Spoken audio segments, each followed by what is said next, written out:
नमस्कार प्यारे बच्चों। आज जो हम फाइलम पढ़ेंगे उसका नाम है एनीलिडा। और एनीलिडा के जनरल कैरेक्टर हमने कल वाली क्लास में देखे थे और आज वाली क्लास में एनीलिडा फाइलम की क्लासिफिकेशन को देखेंगे। तो क्लासिफिकेशन को 3 क्लासेस में डिवाइड किया गया है। पहली क्लास यहाँ पोलीकीटा है, दूसरी क्लास यहाँ पर ओलिगोकीटा है, तीसरी क्लास यहाँ पर हीरोडीनिया है। और एक बात बता दूं, एग्जाम के पॉइंट ऑफ व्यू से Annelida phylum very very important. तो शुरुआत करते हैं पहली क्लास से, पोलीकीटा। तो जो पोलीकीटा क्लास है उसका हैबिटाट क्या है, देखो यहाँ पर एक्वाटिक होते हैं, जलीय होते हैं। इनमें जो सिर होता है, हेड होता है, वो कैसा होता है, स्पष्ट या फिर क्लियर होता है। और आप सबको पता है कि हेड क्लियर है, इसका मतलब यहाँ पर टेंटिकल्स क्या होंगे, प्रेजेंट होंगे। चूसक यहाँ पर अब्सेंट होते हैं। अब्सेंट क्यों होते हैं, क्योंकि ये कैसे होते हैं, एक्वाटिक होते हैं। अगर ये पैरासिटिक होते, परजीवी होते, तो यहाँ पर सकर क्या होते, प्रेजेंट होते। आगे देखो, यहाँ पर क्लाइटेलम क्या होता है, अब्सेंट होता है। ठीक है, ध्यान रखना ये। और यहाँ पर देह खंडों की संख्या अनिश्चित होती है। यहाँ पर पैरापोडिया विथ सिटी प्रेजेंट होती है, यानी लोकोमोशन ये किसके द्वारा करते हैं, पैरापोडिया विथ सिटी, सिटी सहित पार्श्वपाद के द्वारा ये गमन करते हैं। यहाँ पर लार्वा कैसा होता है, प्रेजेंट होता है। आप सबको पता है कि प्रेजेंट है, इसका मतलब एनीलिडा फाइलम का लार्वा का क्या नाम है, ट्रोकोफोर लार्वा है। तो यहाँ पर ट्रोकोफोर लार्वा क्या होगा, प्रेजेंट होगा। बोट्रिडाइल टिश्यू यहाँ पर अब्सेंट होता है।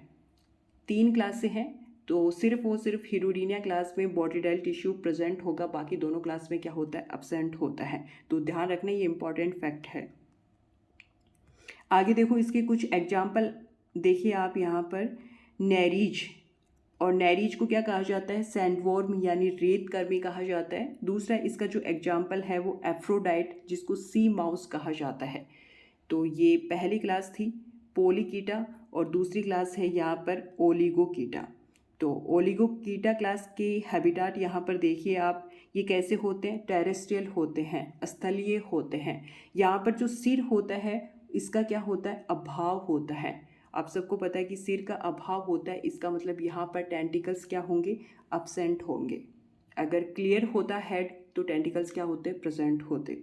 यहाँ पर चूसक क्या होंगे, अब्सेंट होंगे। अब्सेंट क्यों होंगे, बता दिया, पैरासिटिक नहीं है, ये कैसे हैं, टेरेस्ट्रियल हैं, स्थलीय हैं। इसका मतलब चूसक यहाँ पर क्या होंगे, अब्सेंट होंगे। यहाँ पर जो क्लाइटेलम है वो कैसा होता है, प्रेजेंट होता है। ध्यान रखना, ये इंपॉर्टेंट है। ये क्लाइटेलम क्या करता है, कोकून फॉर्मेशन में क्या करता है, हेल्प करता है। यहाँ पर खंडों की संख्या कैसी होती है, अनिश्चित होती है। इससे पहले वाली क्लास में भी खंडों की संख्या क्या थी, अनिश्चित थी। यहाँ पर बोट्रिडाइल टिश्यू क्या होता है, अब्सेंट होता है। तो कौन सी क्लास में प्रेजेंट होता है, हीरोडीनिया क्लास में बोट्रिडाइल टिश्यू प्रेजेंट होता है। ओलिगोकीटा और पोलीकीटा दोनों क्लास में बोट्रिडाइल टिश्यू क्या होता है, अब्सेंट होता है। आगे देखो, इनमें जो ओनली सिटी फाउंड, यहाँ पर केवल और केवल सिटी प्रेजेंट होती है, यानी ये लोकोमोशन किसके द्वारा होता है, सिटी के द्वारा होता है। लार्वा यहाँ पर अब्सेंट होता है। ठीक है, लार्वा अब्सेंट होता है, इसका मतलब डेवलपमेंट कैसा होता है, इनडायरेक्ट होता है। इनडायरेक्ट होता है, इनडायरेक्ट में तो लार्वा प्रेजेंट होता है, डायरेक्ट होता है वहाँ पर लार्वा क्या होता है, अब्सेंट होता है। आगे देखो, इसके कुछ एग्जाम्पल आपको नज़र आ रहे हैं, कौन कौन से हैं देखो। फेरिट्यूमा पोस्ट्यूमा, केंचुआ। लुम्ब्रिकस, दरवीडा, मेगास्कोलेक्स, ये सारे के सारे एग्जाम्पल है ओलिगोकीटा क्लास के। और थर्ड क्लास है अपनी हीरोडीनिया।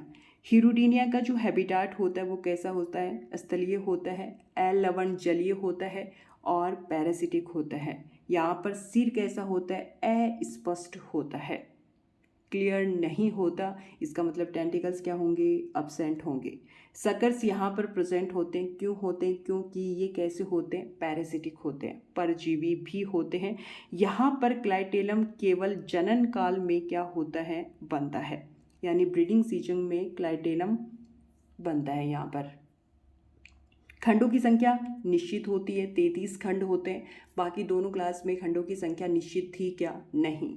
वहाँ पर क्या थी, अनिश्चित थी। यहाँ पर बॉडी डेल टिश्यू प्रेजेंट होता है, लोकोमोटरी ऑर्गन यहाँ पर अब्सेंट होता है। ध्यान रखना भाई, यहाँ पर लोकोमोटरी ऑर्गन क्या होता है, अब्सेंट होता है, बाकी दोनों क्लास में क्या होता है, प्रेजेंट होता है। एग्जाम्पल देखिए, हीरोडीनिया, हीरोडीनिया को जॉक या फिर लीच भी कहा जाता है। दूसरा एग्जाम्पल है यहाँ पर पॉन्टेपडेला, इसको स्केट सकर भी कहा जाता है। तो ये 3 क्लासें थी। 3 क्लासें कौन कौन सी थी, देखो यहाँ पर एक बार फिर से, पोलीकीटा, ओलिगोकीटा और हीरोडीनिया। तीनों क्लास को मैंने डिटेल से बता दिया। एग्जाम के पॉइंट ऑफ व्यू से एनिलिडा फाइलम इम्पॉर्टेंट है। तो क्लासिफिकेशन बता दिया आपको। क्लासिफिकेशन की तीनों क्लास के जनरल कैरेक्टर यहाँ पर डिस्क्राइब कर दिए, ठीक है, और एनिलिडा फाइलम के जनरल कैरेक्टर भी आपको बता दिए। तो यहाँ पर एनिलिडा फाइलम कंप्लीट होता है। इसके बाद में जो फाइलम आएगा वो कौन सा आएगा, ऑर्थ्रोपोडा आएगा, मोलस्का आएगा, और मोलस्का के बाद में इकाइनोडर्मेटा आएगा, और इसके बाद में हम हेमिकोडेटा को पढ़ेंगे, ठीक है। तो यहाँ पर फिर नॉन कॉर्डेट कंप्लीट हो जाएंगे। इसके बाद में हम कॉर्डेट पढ़ेंगे, और इसके बाद में इनकी इंडिविजुअल्स मेंबर हैं जो पढ़ेंगे, ठीक है।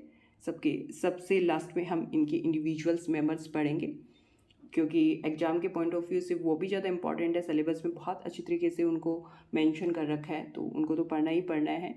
तो इस वीडियो लेक्चर में इतना ही, फिर मिलेंगे एक नए वीडियो लेक्चर के साथ में। तब तक के लिए जय हिंद, जय भारत।